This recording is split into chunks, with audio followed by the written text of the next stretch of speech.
Hello everyone, my name is Evan Estrada Basalibu. Today I want to talk and review about F1 movie, the 2025 sport drama directed by Joseph Kosinski, produced by Apple Studios, Jerry Bruckheimer Films, and Plan B Entertainment. So, on the surface, this is a high-octane racing movie. Fast cars, roaring engines, all the spectacle you'd expect.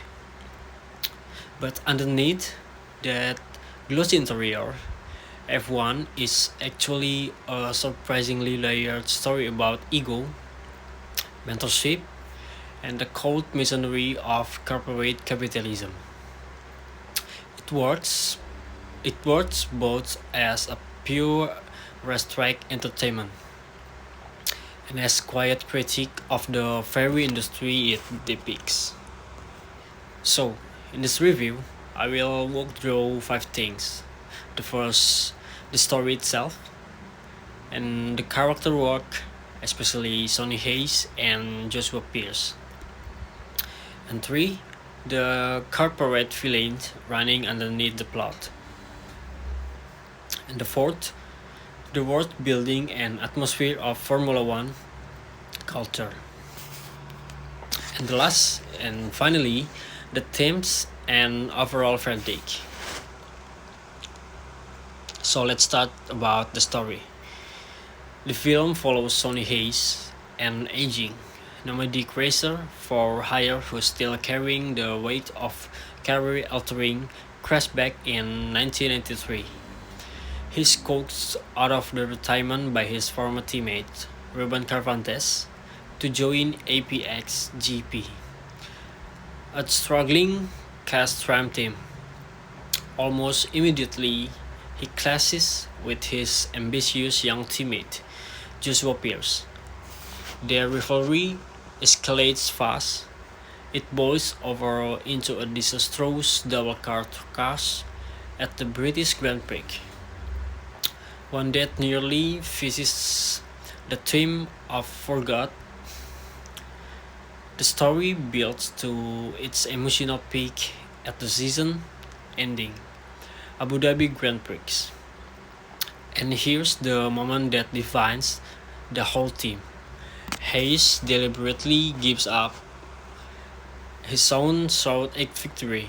He held off the reigning champion, yet it doesn't feel pretty. By the end, the film contrasts the commodified spectacle of the paddock with Hayes' final, untelevised escape to the track of Baja, leaving us with a pretty clear point. Protect what you love from the force that try to monetize it. So, my overall take, F1 succeeds as more than just a high-octane racing spectacle.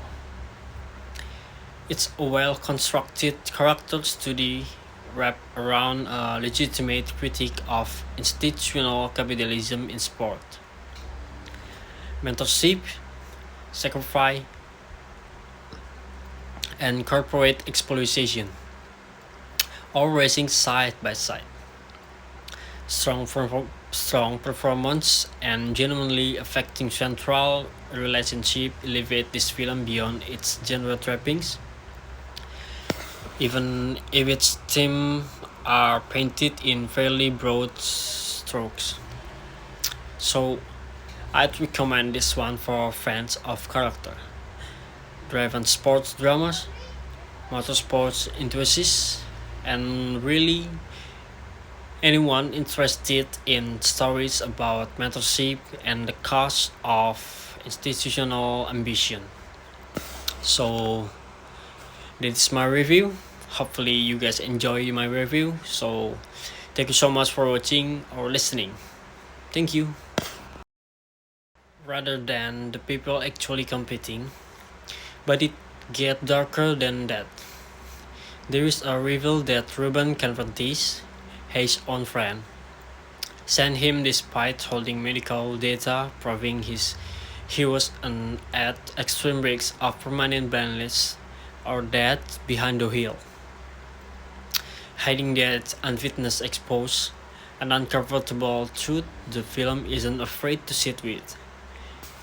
Aging athletes treated as disposable commodities, exploited for narrative drama and financial salvation. Honestly, it's a smart move. It complicates what could have been a simple underdog comeback story into something closer to a critique of our own appetite for spectacle as an audience. So let's move to the next topic. It's world building and atmosphere. One of the film's most distinctive thoughts is how it depicts Formula One culture itself. Rather than romanticizing the sport, Kaczynski presents it as a rigid, data-obsessed environment, one where human intuition is constantly subordinated to wind tunnel telemetry and algorithm decision making. The serial engineer flips the state's managed media appearance. All of it paints a picture of an emotionally isolating world. Teammates are conditioned to see each other as real force, human connection second. And that's exactly why the genuine bond that eventually formed between Hayes and Pierce feels so meaningful. In this world, it plays almost like a small act of rebellion against the system itself. At its core, everyone argues that real redemptions come from dismantling individualistic ego in favor of genuine mentorship, and that hyper commercialized sport culture is reducing human beings to corporate equity. It's not a subtle message, honestly, but it's delivered with enough craft and enough character surrounding. He holds off the reigning champions of crucial restart, just so Pierce can break, grow, and win.